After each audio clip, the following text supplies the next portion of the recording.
আসসালামু আলাইকুম। কেমন আছেন সবাই? আশা করি আপনারা সবাই ভালো আছেন। তো আজকে আমরা যাচ্ছি আমার নানা শ্বশুর বাড়ি, আমার নানি শাশুড়িকে দেখতে। সে অনেক অসুস্থ, তার জন্য সবাই দোয়া করবেন। তো অনেক দিন ধরে ভাবছি যাব, কিন্তু বাড়ির কাজের চাপে যাওয়া হয়নি। তো আজকে আমার শাশুড়ি, আমি ও আমার ছেলে মেয়েকে সাথে নিয়ে যাচ্ছি। তো এরই মধ্যে আমরা পৌঁছে গেলাম একটি ফলের দোকানে, এবং এই দোকান থেকে আমার শাশুড়ি কিছু ফল নিয়ে নিল।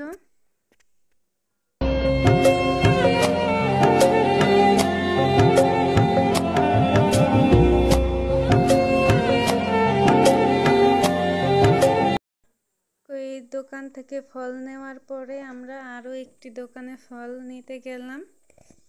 এই দোকানটিতে ছিল নানান রকমের ফল। তো কি ফল নেওয়া যায়?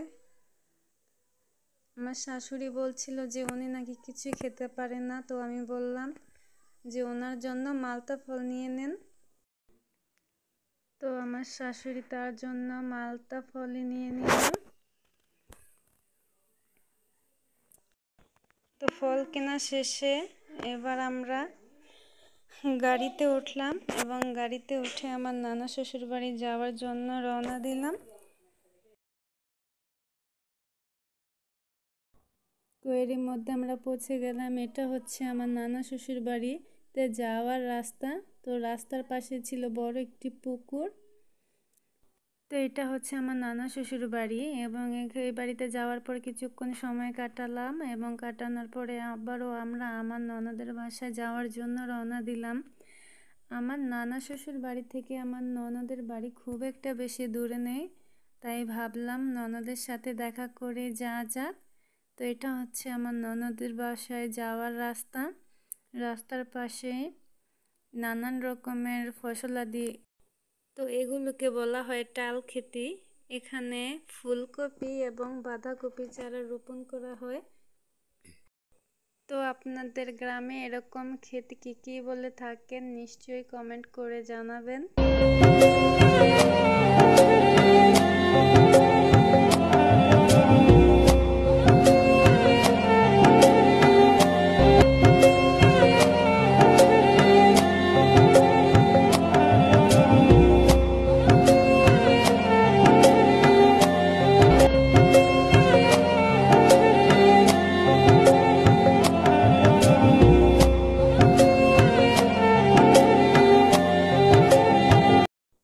ওই যে দেখা যাচ্ছে আমার ননদের বাসা। তো আমার ননদের বাসায় পৌঁছে গেলাম, এবং যাওয়ার পর কিছুক্ষণ কথা বললাম। তো সন্ধ্যা হয়ে যাওয়ার কারণে বেশিক্ষণ দেরি করতে পারলাম না। ওখান থেকে দেখা করে তারপরে আমরা বাসার উদ্দেশ্যে রওনা দিলাম। তো রাত্র হওয়ার কারণে ভিডিওটি বেশি বাড়ালাম না, এখানে শেষ করে দিলাম। আপনারা সবাই ভালো থাকবেন, সুস্থ থাকবেন। আল্লাহ হাফেজ।